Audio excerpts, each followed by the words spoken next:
Hello, we're here to talk about fear. So we're here to talk about each major negative emotional state in a leadership context and how it impacts our performance as business leaders. Fear. Everyone knows it, everyone experiences it.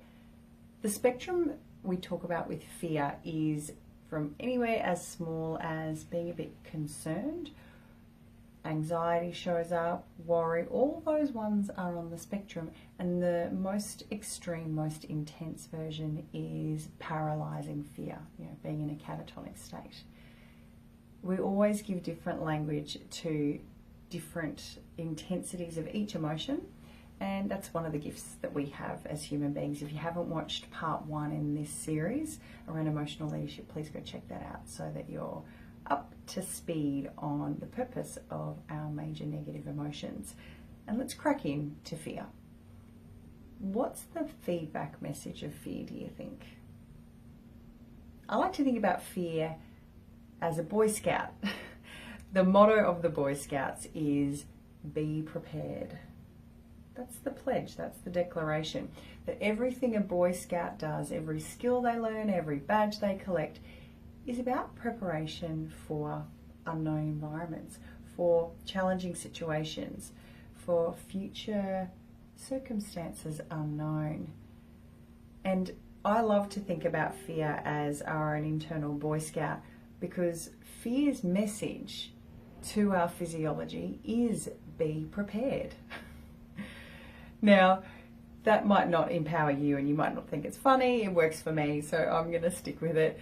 Knowing that our function of fear is here to protect us, to prepare us for future scenarios, to equip us with skills, insights and resources so that we can better navigate future environments, whether they're dangerous or not. That is the job, be prepared. So every time we experience the negative emotion of fear, it's essentially feedback that we need to prepare for something. I love the example of having an exam. When we can all remember what it was like having an exam and the emotional experience leading up to it, or any type of performance, doing a driving test or having a performance review, even things like going to see your accountant when you're doing all of your tax planning in your business. We get this apprehension, this concern. Sometimes it's vague and nondescript, and sometimes it's really acute and really sensitive. I'll stick with the example of sitting an exam. So what's the message that our physiology is giving us with this emotion? Well, I've got a test to do, and what would be the intelligent action to take? It would be to study. And so that is the version of preparation. Simply prepare by studying. And then once you get to a certain point where you can't study anymore, there'll be a little residual discomfort, which is essentially performance anxiety, making sure you've got enough adrenaline, enough awareness, enough sharpness that you can be responsive, you can use good reflexes, you can pay attention. Okay, so that's this healthy job of fear. And what we're looking at in the professional context is the 2 ways that fear limits our ability to lead ourselves and lead others. There's a much deeper bonus to this as well, which is if you can work with helping other people process their fear effectively. So let's talk about how it negatively impacts us. Okay, so the first is that we do that whole repress or react thing. So repression is where we just pretend, la, la, la, la, la, this isn't happening, I'm not experiencing fear, I'm just going to carry on with my course of action. Now for fear specifically, that means we don't pay attention to the feedback message and we don't necessarily take the correct action. So a great example of repression, let's say we have that exam tomorrow, a great example of repression would be, I've got this uncomfortable emotion, I'm not listening to it as a feedback tool. Instead, I'm going to, have a Netflix binge or go out with my friends or go drinking or eat a tub of ice cream.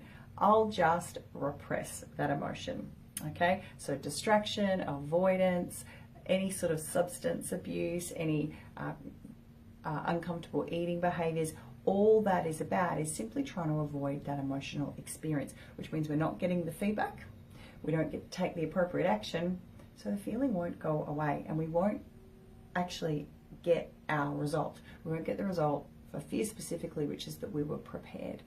Now, the other element I was talking about was helping people through their fear. Okay, so us being able to lead others, this really deep level of it, which is being able to help people deal with their fear. Now, if people are repressing and just ignoring their fear, then our job as the leader is to say, hey, pay attention, you look a bit tense, you look a bit nervous, what could you do to prepare? What's the thing that you're anticipating is going to happen? How could we prepare for that?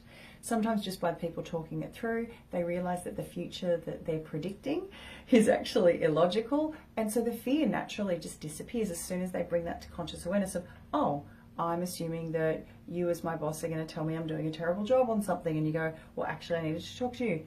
Everything's going fine, and their fear magically disappears. That's an example of effectively leading someone through their fear, bringing their awareness to it, addressing the negative future that they're constructing and perceiving.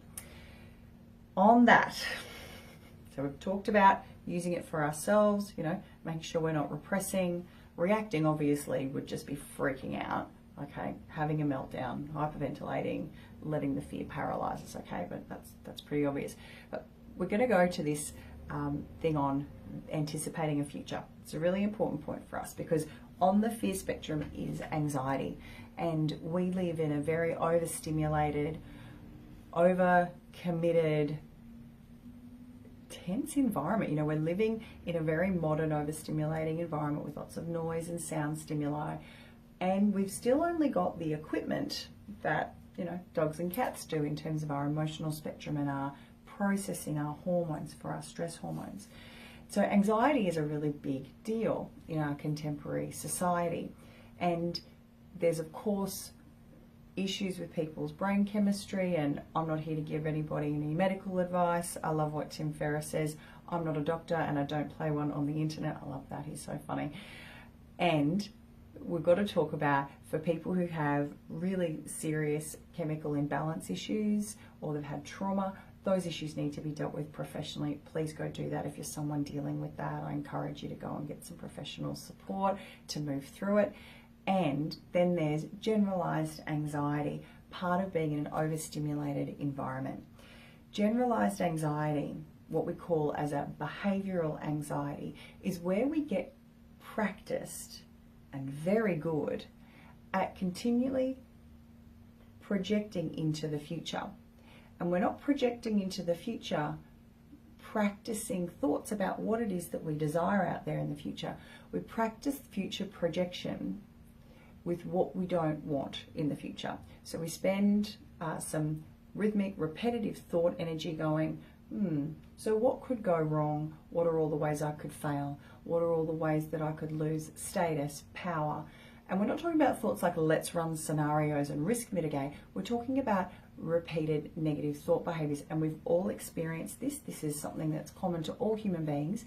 And after a time, we learn strategies and tools and techniques to assist ourselves from breaking those repetitive patterns of projecting a negative future, Because as soon as we project a negative future, our physiology, our brain stem goes, uh-oh, prepare for that. Okay, so for people who are practicing that and have gotten into that behavior, it means they're burning a lot of energy, cognitive energy, physiological energy, on doing this preparation work, on triggering the Boy Scout, him going, okay, let's get prepared, and our brain runs scenarios.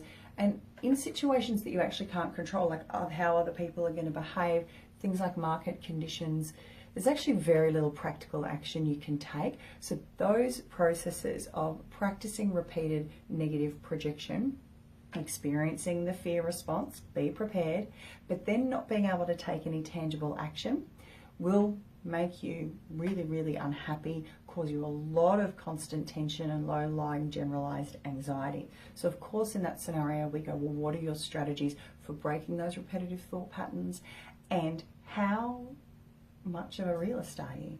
Have you got a clear insight into when am I projecting a future that's actually illogical, high probability of not happening? So me spending time essentially fantasizing about it, negative fantasies, and negative fantasizing about it isn't productive and is destructive to me. So anxiety, like I said, a really complex mental health issue, and generalized anxiety, we need to look at the strategies behind it.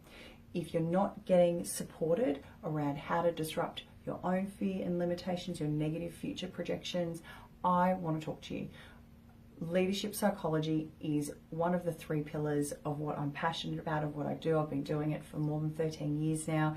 It's my life, it's my love. You can tell by probably me sharing like this. I'm so passionate about leaders getting the proper psychology support that they need so that they can have the commercial success, the interpersonal effectiveness and influence skills, and the structural support that they need to make their business grow the way they want to. So please book a call with me if you're dealing with those challenges, if you're dealing with limitations in dealing with other people's emotional states at work. I want to know about it. Give me a call, book a session with me. There's a booking link in my site, and I'll pop one in the feed with this video as well. My name is Emily Diamond, and I look forward to speaking with you.